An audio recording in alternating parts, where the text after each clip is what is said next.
संत नामदेव महाराजांच्या जीवनातील एक अद्भुत आणि प्रेरणादायी प्रसंग ऐकणार आहोत।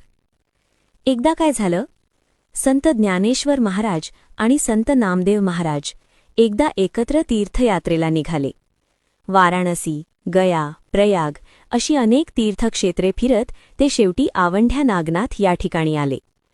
ते शंकराचे पवित्र स्थान होते। इतर ठिकाणांप्रमाणे येथेही ईश्वरचरणी आपली सेवा अर्पण करायची असे दोघांनी ठरवले।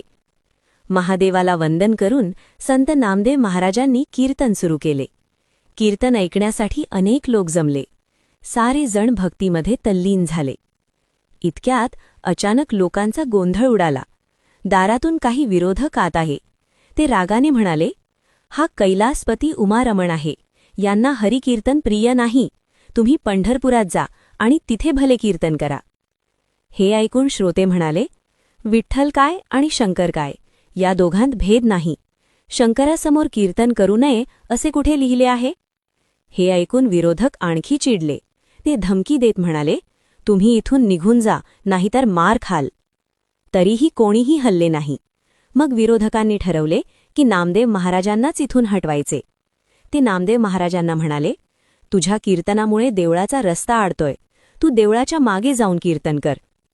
हे ऐकून संत नामदेव महाराजांनी त्यांना साष्टांग नमस्कार केला आणि शांतपणे देवळाच्या मागील बाजूस जाऊन पुन्हा कीर्तन सुरू केले। भगवंताच्या नामात खंड पडल्याने त्यांचे हृदय भरून आले। ते पांडुरंगाला तळमळीने हाक मारू लागले। त्यांची भक्ती, त्यांची आर्त हाक थेट भगवंतापर्यंत पोहोचली। आणि तेव्हाच एक अद्भुत चमत्कार घडला। पूर्वेकडे तोंड असलेले शंकराचे देऊळ हळूहळू फिरले आणि थेट संत नामदेव महाराजांच्या समोर येऊन उभे राहिले। हा चमत्कार पाहून सारे लोक अचंबित झाले। सर्वजण म्हणू लागले, कैलासपती नामदेवांस पावन झाले।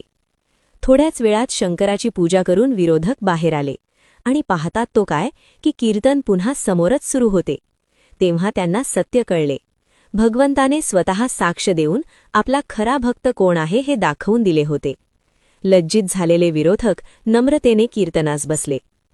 ते देऊळ आज तागायत तसेच फिरलेले आहे। मित्रांनो, या कथेवरून आपण काय शिकतो? जर आपण ईश्वराची भक्ती मनापासून आणि तळमळीने केली तर तो नक्कीच आपल्या हाकेला धावून येतो।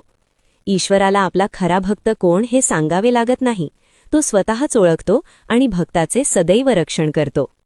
ही कथा तुम्हाला आवडली असेल तर ती नक्की शेअर करा आणि अशाच संतांच्या प्रेरणादायी कथा ऐकण्यासाठी आपले वारकरी संप्रदाय चॅनल नक्की सबस्क्राईब करा।